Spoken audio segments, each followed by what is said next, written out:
Hello everyone. After a bit gap आज मैं फिर से आपके सामने आया हूँ कुछ बात करने के लिए। चलिए तो फिर से कोई इम्पोर्टेंट टॉपिक के बारे में बात करते हैं। आज जो मेरे दिमाग में जो टॉपिक चल रहा है वो टॉपिक है हार्ड वर्किंग। मेनली स्टूडेंट्स ये वर्ड बार बार सुनते रहते हैं कि आपको बहुत मेहनत करनी है, हार्ड वर्क करना है, तभी आप कुछ बन पाओगे, तभी आप कुछ कर पाओगे। करेक्ट, सब सही। लेकिन क्वेश्चन ये आता है कि क्या स्टूडेंट्स को सच में पता है कि हार्ड वर्क कौन सी डायरेक्शन में करना है? हार्ड वर्क के अंदर कोई क्रिएटिविटी ऐड करनी है कि नहीं करनी है? एक बहुत बड़ी मिस्टेक हो जाती है हमारे एजुकेशनल सिस्टम के अंदर कि हम स्टूडेंट्स को ये नहीं बताते कि हार्ड वर्क करना है तो किस डायरेक्शन में करना है, किस तरह करना होता है। जैसे सब लोग अब तक करते आए हैं, जैसा सोसाइटी में चल रहा है, क्या वैसे ही सभी चीज़ करते जाएंगे या उसमें कोई क्रिएटिविटी की भी ज़रूरत है? ये एक बहुत बड़ा पॉइंट है समझने के लिए, और ना ही सिर्फ स्टूडेंट्स के लिए। आई विल से कि it is important for everybody. बहुत सारे लोग अपने कैरियर के अंदर, अपने जॉब में, अपने बिजनेस के अंदर भी ऐसा करते हैं। दूसरे लोग जो अब तक करते आए हैं उसी तरह से hard work hard work hard work, सुबह 9 बजे से लेकर रात को 9 बजे तक कंटिन्यूस बहुत मेहनत कर रहे हैं।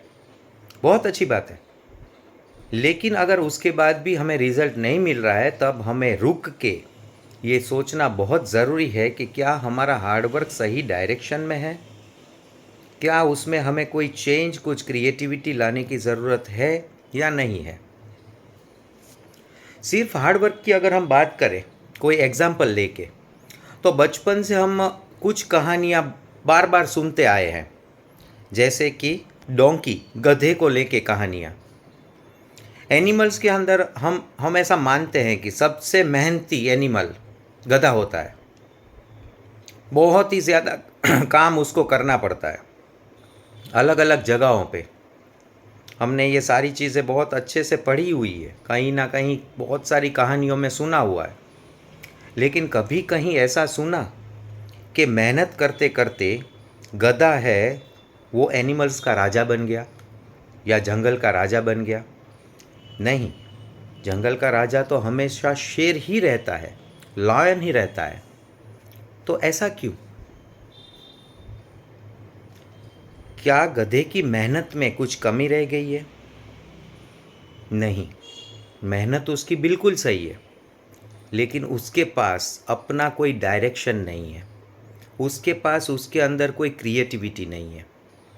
जबकि लॉयन के पास क्या है? उसका एक पर्टिकुलर डायरेक्शन है, उसके पास अपना एक क्रिएटिविटी है, इसलिए कम मेहनत के अंदर भी उसका सक्सेस रेट ज़्यादा है।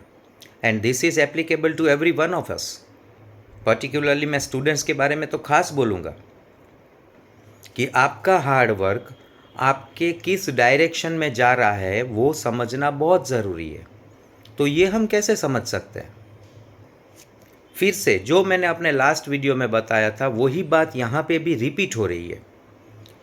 आप आज जहाँ पे भी हो वहाँ पे थोड़ा पॉज लो, रुको, अपने आप को वक्त दो, अपने अंदर झांक के देखने की कोशिश करो और खुद को क्वेश्चन करो कि आप अभी कहाँ पे हो।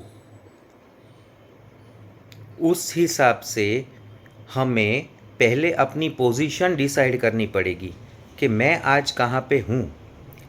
स्टूडेंट्स के अंदर ये चीज़ बहुत ही प्रॉब्लमेटिक होती है, क्योंकि वो लोग अपना पूरा जो फ्रेंड सर्कल होता है उसके हिसाब से बिहेव करते हैं, चाहे वो लाइफ की बात हो या चाहे वो उनके स्टडी की बात हो।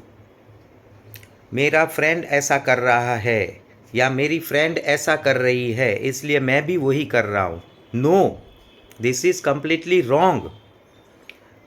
100% पॉसिबिलिटीज़ है कि आपका जो फ्रेंड है उसका लेवल कुछ अलग है, आपका करंट लेवल जो है वो कुछ अलग है।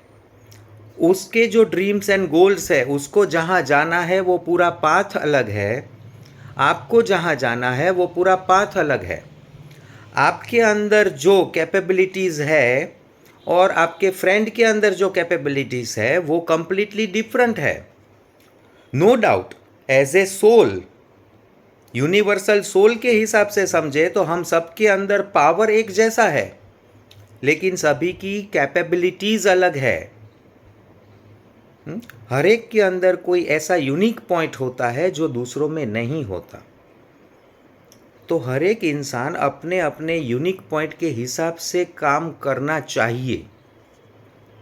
लेकिन हम क्या करते हैं, जो अब तक सोसाइटी में चलता आ रहा है, जो हमारे फैमिली में चलता आ रहा है, उसको हम ब्लाइंडली फॉलो करने की ट्राई करते हैं। इसमें गलती किसी की नहीं है, ये बरसों से सालों से ऐसा ही चला आ रहा है कि सपोज़ हमारे फैमिली के अंदर कोई एक सक्सेसफुल इंसान है, हमारे कोई एक पर्टिकुलर अंकल है, तो उन्होंने ये किया इसलिए उनको सक्सेस मिली, तो हमारे पेरेंट्स भी हमें यही कहना चालू कर देते हैं, उनके जैसे बनो, उन्होंने जो किया वैसा करो। अरे बाबा, ऐसा नहीं होता। ये समझना बहुत ज़रूरी है। वो पूरा इंसान अलग है, उसकी कैपेबिलिटीज़ अलग है, उसके ड्रीम्स और उसके गोल्स अलग थे। मैं जो हूँ, मैं कुछ अलग हूँ। इसी हिसाब से हर एक स्टूडेंट, हर एक इंसान जो है वो कुछ अलग है। उसके अंदर ग्रैस्पिंग पावर अलग होगा, उसकी कैपेबिलिटीज़ अलग होगी, उसका गोल, उसके ड्रीम्स अलग होंगे। तो हमें उस हिसाब से अपने डायरेक्शन को चूज़ करना पड़ेगा। So coming back to the point, पहले एक पोज लो, आप जहाँ पे भी हो। अपने आप को पहले समझो कि आपकी कंडीशन अभी क्या है। अगर आप उसे 0 to 100 के मार्किंग पे दे रहे हो तो सोचो कि आप उस मार्किंग में कहाँ फॉल कर रहे हो, और उस मार्किंग पे खड़े रह के अब आप अपने फ्यूचर के बारे में आपने जो सोच के रखा है उसके बारे में पहले दिमाग में उतारो पूरा, कि मुझे अपने फ्यूचर में इस डायरेक्शन में जाना है। तो फिर उसके ऊपर काम करना शुरू करो कि मुझे अगर उस डायरेक्शन में जाना है तो मुझे क्या करना पड़ेगा और आज की मेरी सिचुएशन क्या है। इस हिसाब से हमें अपना हार्डवर्क देना पड़ेगा। फिर से कह रहा हूँ, hard work is must, no doubt. मेहनत करनी पड़ेगी, इतनी मेहनत करनी पड़ेगी कि आपका पसीना, आपका आंसू, आपके आंसू और आपके बॉडी में से खून तक निकल आएगा। सक्सेस ऐसे ही नहीं मिलती। आप किसी की भी सक्सेस स्टोरी उठा के देख लीजिए, उन्होंने ऑब्सेस होके मेहनत की है, पैशनेट होके मेहनत की है। तो मेहनत तो बहुत ज़रूरी है, लेकिन उनमें और दूसरे लोगों में फ़र्क क्या है? बहुत बड़ा फ़र्क है कि उनको अपना डायरेक्शन और अपना स्टेटस दोनों पता था कि मैं किस जगह पे हूँ और मुझे कहाँ जाना है। तो वो पाथ उन लोगों ने सिलेक्ट किया और उस पे मेहनत करना शुरू किया। सिर्फ मेहनत, पागलों की तरह या गधे की तरह मेहनत करने से हम राजा नहीं बन सकते। गधा कभी भी जंगल का राजा नहीं बना है। क्यों? क्योंकि उसमें डायरेक्शन और creativity and understanding of own strengths missing है। तो हमें पहले मेहनत करनी है तो उसके ऊपर करनी है, वो समझ के करनी है मेहनत। मेरी स्ट्रेंथ क्या है, मेरी वीकनेसेस क्या है, मुझे किस डायरेक्शन में जाना है और फ़िलहाल मैं कहाँ पे हूँ, ये सारी चीज़ें समझ के जब आप हार्ड वर्क करना शुरू करोगे तो result is definitely going to be yours. Result आपके पास खुद आएगा। सो ऐसी ही कुछ बातों के लिए प्लीज़ फॉलो कीजिए and come on, let us talk.